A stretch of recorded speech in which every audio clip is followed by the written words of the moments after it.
Everyone. So let's get going with the humanistic approach in psychology.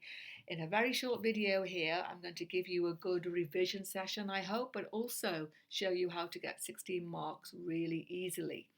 It's not an easy approach. It's a bit tricky because it seems quite simplistic in actually, when you compare it to psychodynamic model, was it actually easier to get 60 marks really easily with Freud than it is in this model. So I think you need to listen up as I go through it.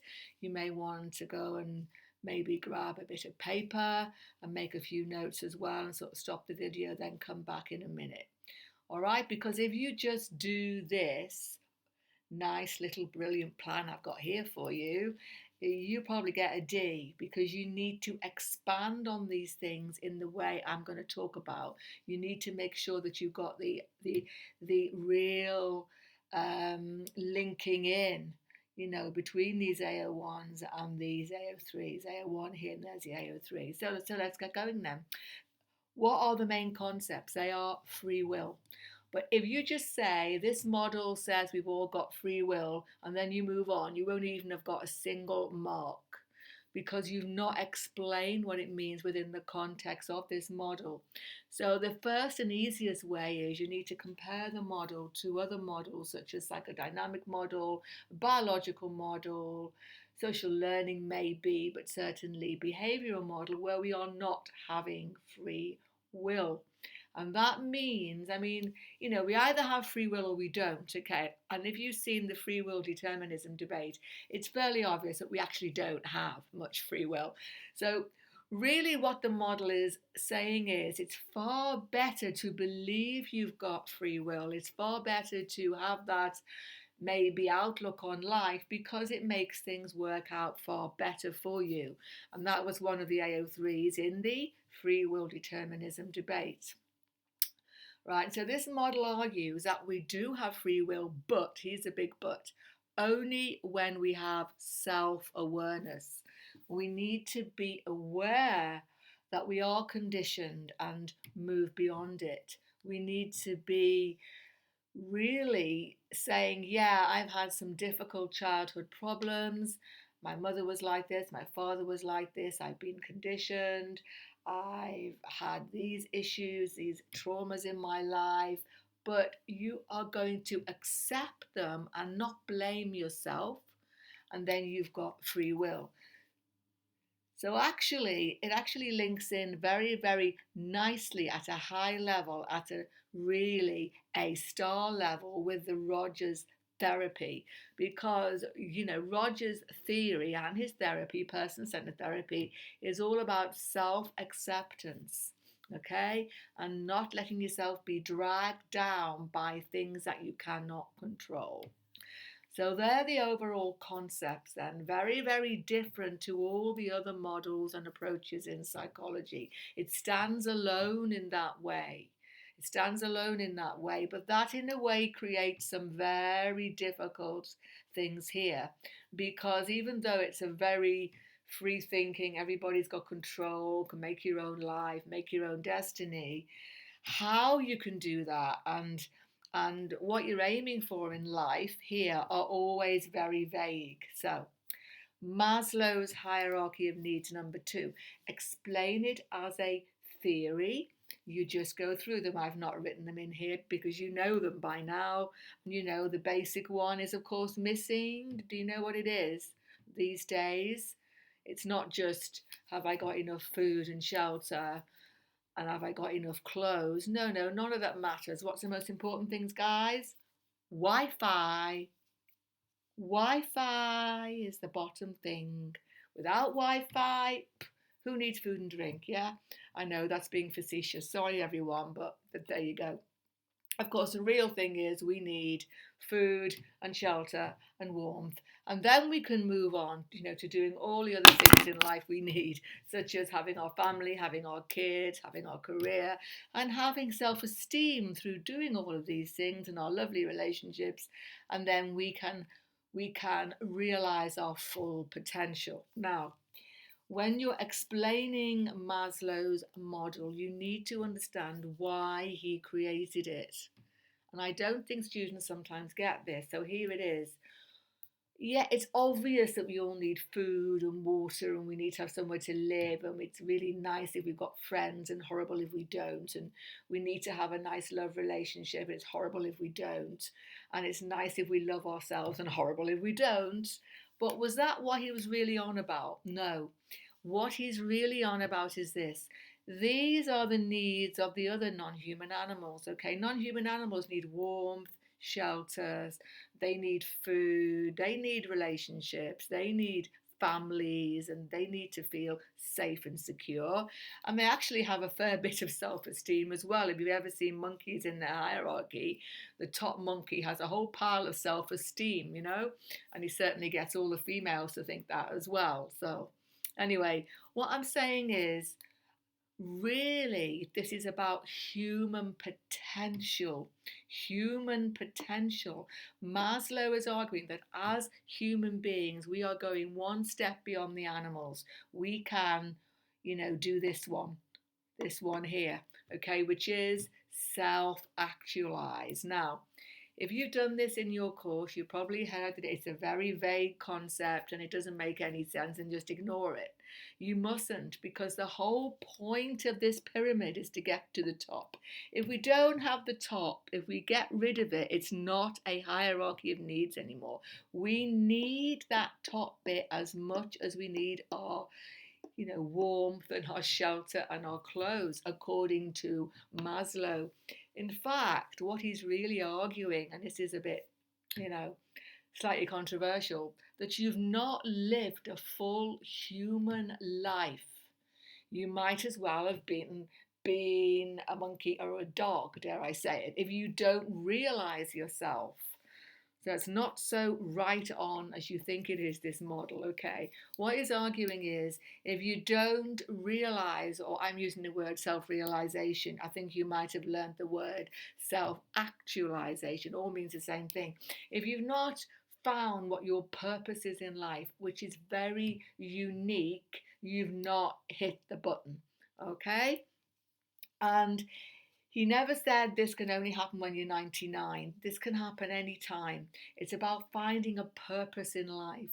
And of course, if you've got no clothes, nowhere to live, you're worried about food, you haven't got a family, you're on your own, you've no support, or you've not got a lot of friends, all sorts of iffy things that happen to everybody can stop you from thinking about your full potential. But that's the goal. The goal is that, and that is what makes us unique from the other, living beings, if you like, on our planet, according to Maslow. That's why it's called humanistic. Humanistic. This is about human potential. Whereas the biological model, everybody, is about all biological organisms, okay? And all the conditioning, that applies to dogs. That's how we get, dogs to do tricks, yeah? So, so the other models see us as being very much a part of nature, one with the animals. This model is about human potential. Okay, so that's something which you mightn't have heard before. Okay, so I hope that was sort of helpful to you. Finally, Rogers. Rogers therapy is a theory. It's not just about person-centered therapy and saying, hey, that sounds like you've got a problem and this sounds like, and so on. I'll talk about that in a minute. I know, because I do this therapy. I do quite a few therapies. Anyway, here's the point.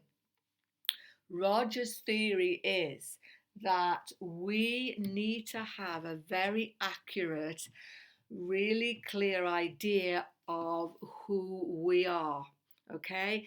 And this means we need to have congruence, okay, between what we would like to be, what the ideal is that we would like to be, and who we are. How does this happen? Well, this can only happen by, he would argue it can only happen by, some sort of therapy. And he would mean, obviously, his therapy, Roger's therapy. He says it really doesn't automatically happen. So how do we become incongruent? Well, we are all the time, aren't we? Because we are given a goal, And we are told if we don't reach that goal, we are not worthy. So if you don't get an A star in your psychology, you're not worthy. People might say, well, of course you are, but but you may think that. If you're not as thin as you would like to be, fat as you would like to be, tall as you would like to be, don't have the right length of hair, don't have beautiful face, don't have beautiful feet, don't have beautiful toenails, whatever it is that matters to you, you are going to, you are going to not think that you are worthy. And this is a cardinal sin that Rogers says we are all guilty of. We think we aren't worthy as we are.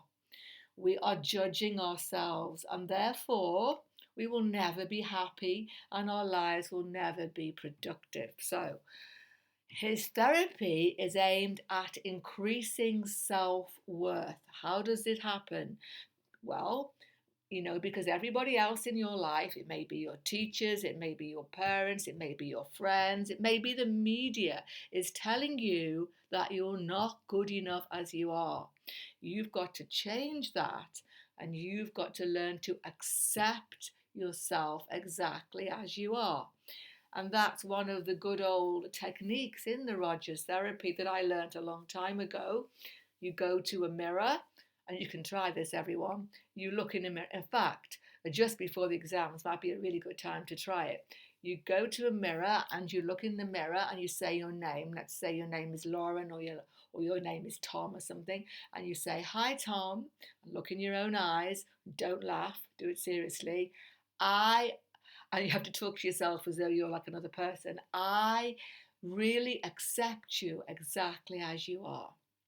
Hi, Lauren, I love and accept you even better, exactly as you are. And you'll start to laugh and think it's hilarious. Worse than that, though, you'll start to find up all the reasons, you'll start to find out all the reasons why you don't like yourself and love yourself. And, what will they be? They will be all the ways in which you've been, judged by the world. I can't accept myself because my hair's not right. I can't accept myself because my feet are not right, my hands are not right, I'm not clever enough, I'm not sporty enough, I haven't got enough friends, blah, blah, blah, blah. So all of these things are really, those are the things which you need to drop according to Rogers, okay? And you need to say, well, I can accept myself even though my hair isn't this length. I can accept myself even though I haven't got curly toes, even though I haven't got an A star prediction in all of my A levels, blah, blah. I can accept myself and I am worthy of love exactly as I am. Why? Because I'm a human being just the same as everybody else, and I am worthy of love, right? And acceptance. And that's what you have to come down to in the end, that you get rid of this false ideal of yourself. And we've all got a false idea, of ourselves. And, if you want to get an even higher mark, you could link it into, some similarities in Freud.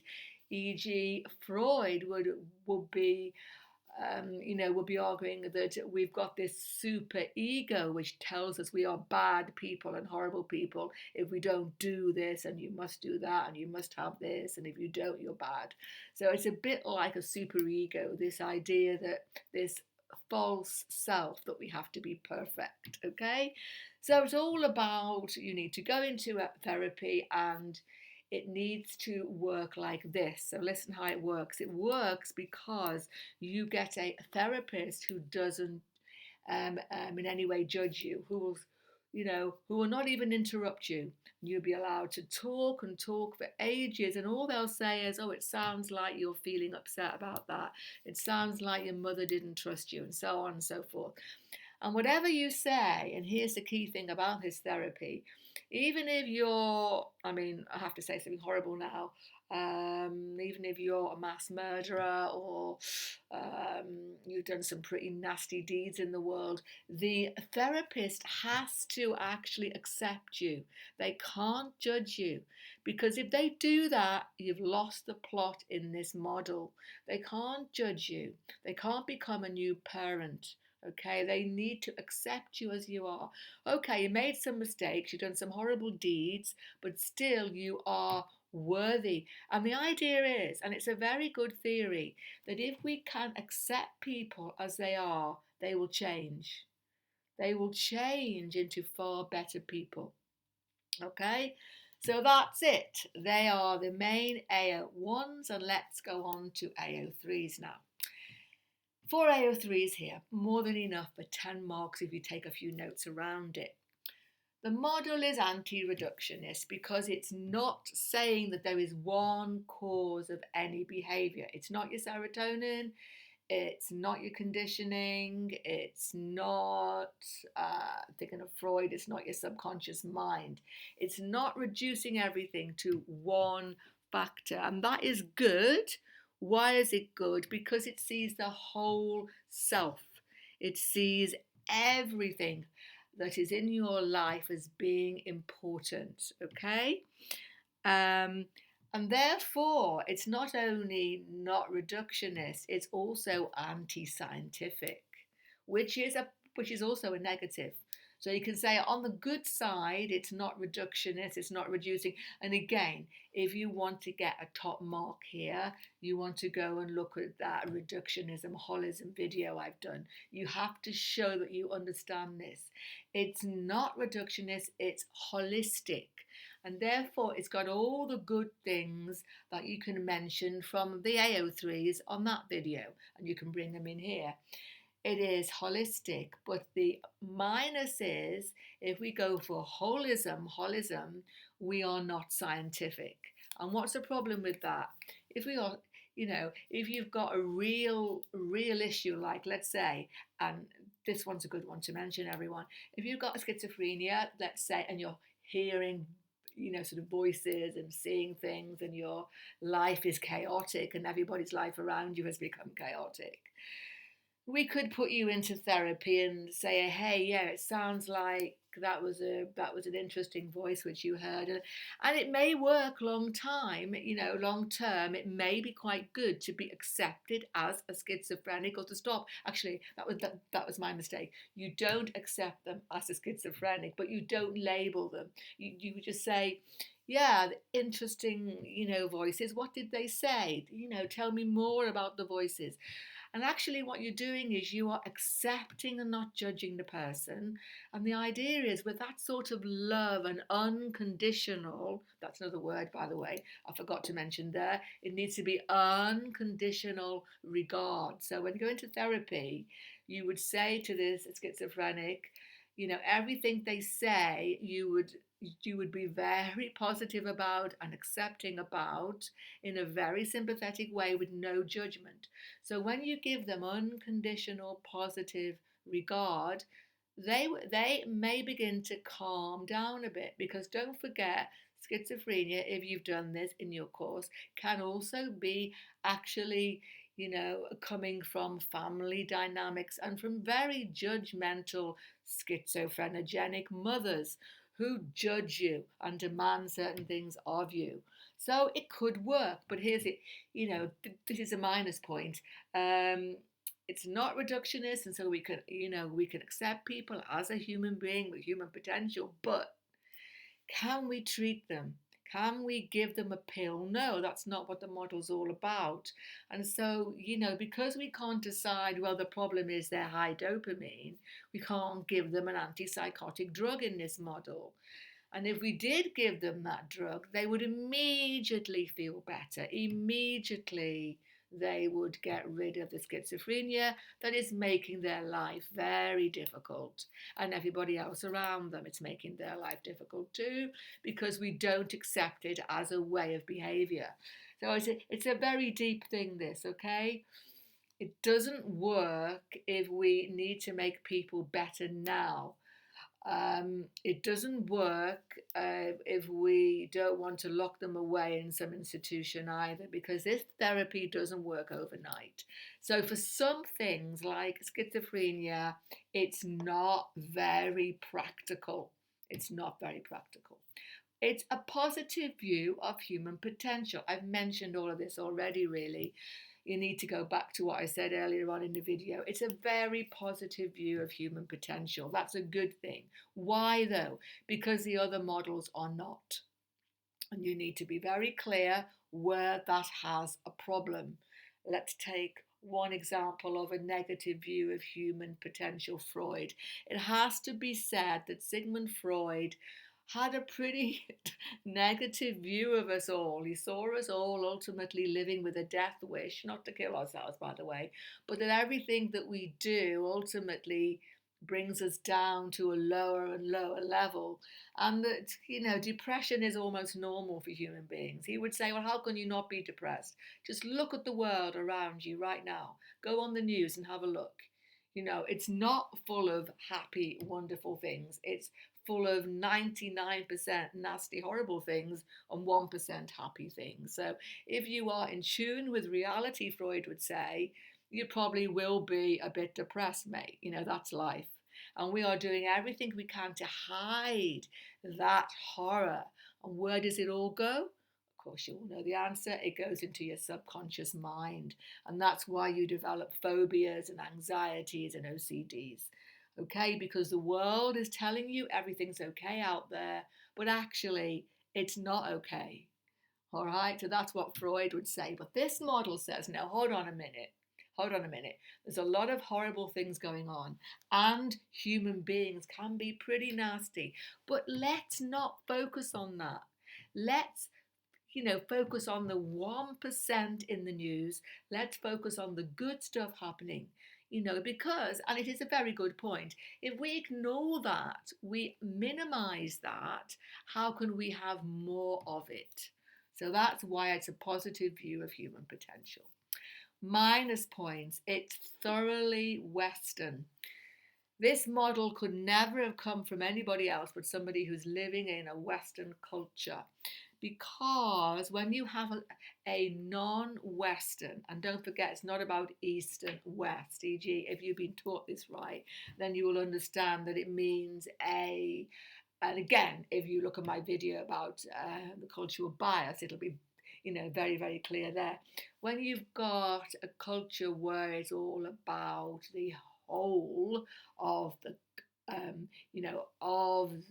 of the government, if you like, controlling everybody, such as South America, China, as was communism, you are not allowed to actualize yourself. If you try to do something that's slightly different from that accepted norm, okay, the collective, if you try to step outside of it and be an individual, you will be stamped on. You could potentially go to prison. You could absolutely be executed.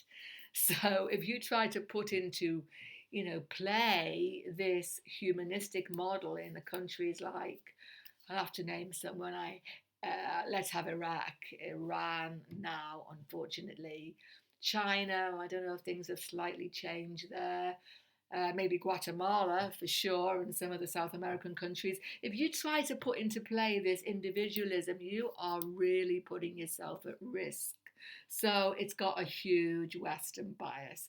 It's a Western ideal. Here's the other point. It's not just because it's a Western theory that it's right either. You could say that, wasting all your life and thinking that you've got to actualize yourself, it's not fair, because the most important thing that you should be doing is really taking care of your family and not thinking about yourself. So there are some other ways to look at things, okay? You need to emphasize this. And again, I've sort of brought this in already. The whole of this model has some very iffy concepts. Let's go through them. This is the main one, self-actualization. It's the whole purpose of Maslow's model, but it's hard.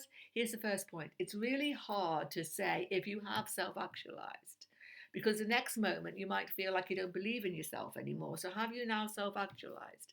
Have you actually realized your full potential? Because you might think you know what you want in life and what your full potential is when you're 21, but by the time you're 51, it may have changed. And by the time you're 91, it may have changed. So what was your full potential? Do you ever get a full potential? Is it humanly possible to have a full full, potential, sort of, sort of, um, which you could actually aim to have and actually get, is what I'm trying to say. You can see it's really hard to, you can put it into words. Here's the point: many non-Western cultures would argue, I'm talking of India, that you need more than one lifetime to realize yourself. You can't realize yourself in one puny life. You're too caught up in all the other things. You're so, we spend all our life worrying about our money. Is my house big enough? Have I even got a house to live in? Have I got enough friends? When do we ever have time to realize ourselves? So it's not practical. And the concepts are very vague. Not just this one, here as well. So, what does it mean to have self worth? When do I know I've really got self worth in Roger's model? Because our self worth, just like our self esteem, goes up and down every day. I'm sure you must realize that you sort of wake up one day feeling great and wake up the next day feeling like SHIT, yeah? So, why is that? Well, that's because that's the way our mind is. Our mind varies all the time. Our moods vary. It could be because of our biology, okay? It could be because your serotonin levels are fluctuating, which could be because of the people around you, or the weather, or all sorts of environmental things. So, when do I know that I've got, self-worth? And here's a very important point: when do I know that I've not got self-worth?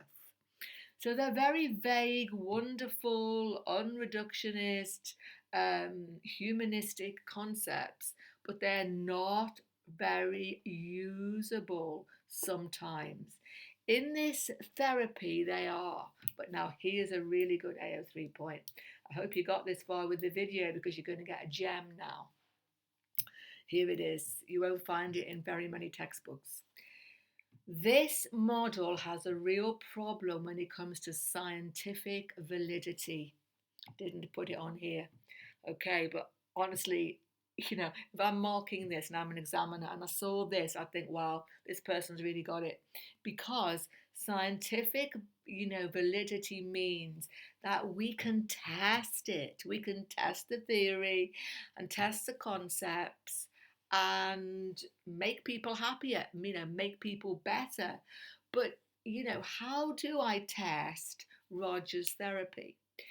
You can't, because of the vague concepts. How can I say, well, this person came into therapy at this particular date. They had 9 sessions or 12 sessions normally of my person-centered therapy, and they left with a higher self-worth. Where is the evidence? Where do I generate evidence of their self-worth? You could say, you can give the questionnaire, are you feeling better? Yeah, you're feeling better, but have I really raised your self-worth? I can't do that. Why? Because it's a vague concept. Okay?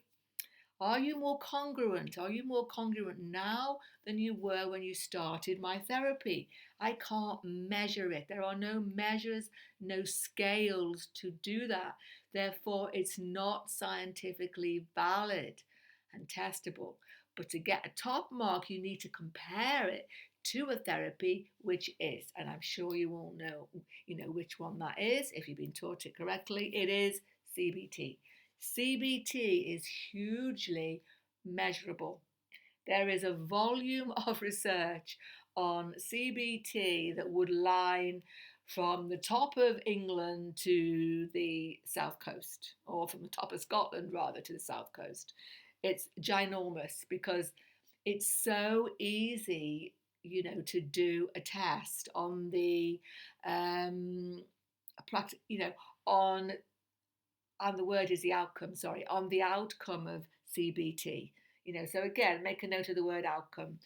So if we start a patient with CBT a week A, and then we get to 9 weeks later, we can see they have used the ABC model, they have used these, what do you do on your course? Let me think.